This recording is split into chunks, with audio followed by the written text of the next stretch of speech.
रमज़ान रमज़ान रमज़ान रमज़ान रमज़ान रमज़ान रमज़ान रमज़ान रोज़न जी तैयारी कर रमज़ान चीरो थई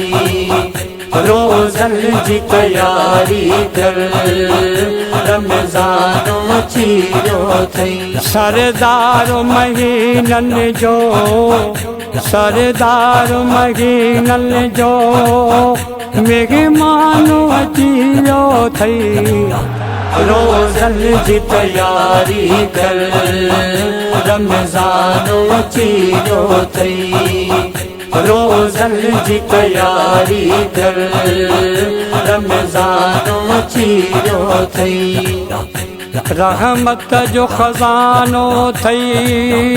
बख्शिश जो बगानो थई रहमत जो खजानो थई बख्शिश जो बगानो थई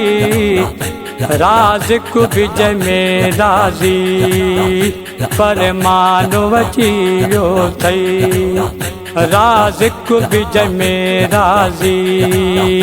फरमान वचीयो थई सरदार महीनन जो सरदार महीनन जो मेहमान अचियो थई रोज़न जी तैयारी कर रमज़ान चीरो थई रोज़न जी तैयारी कर रमज़ान चीरो थई थी दर्द भी दूर भी दई रब रोज़ घणी ॾींदी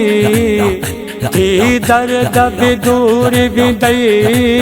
रब रोज़ घणी ॾींदी रमज़ान दवादारूं दरमान वचीयो थई रमज़ान दवादारूं दरमान वचीयो थई सरदार महीनन जो सरदार महीनन जो मेहमान अचियो थई रोज़न जी तैयारी कर रमज़ान चीरो थई रोज़न जी तैयारी कर रमज़ान चीरो थई कंदे भेल बकरवांगे खाईंदे खचरवांगे कंदे भेल बकरवांगे खाईंदे खचरवांगे जहन्नम जो थींदे ॿारणो फरमान वचीयो थई जहन्नम जो थींदे ॿारणो फरमान वचीयो थई सरदार महीनन जो सरदार महीनन जो मेहमान अचियो थई रोज़न जी तैयारी कर रमज़ान चीरो थई रोज़न जी तैयारी कर रमज़ान चीरो थई रख पाण बेरोज़ा तूं ॿियनि खे बि नसीहत कर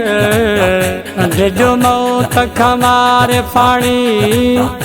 अॻिते थी अंधारी क़बर ॿुधी तुंहिंजी नसीहत खे शैतान मचियो थई ॿुधी तुंहिंजी नसीहत खे शैतान मचियो थई सरदार महीनन जो सरदार महीनन जो मेहमान अचियो थई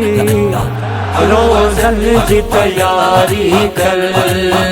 रमज़ान चीरो थई रोज़न जी तैयारी कर रमज़ान चीरो थई।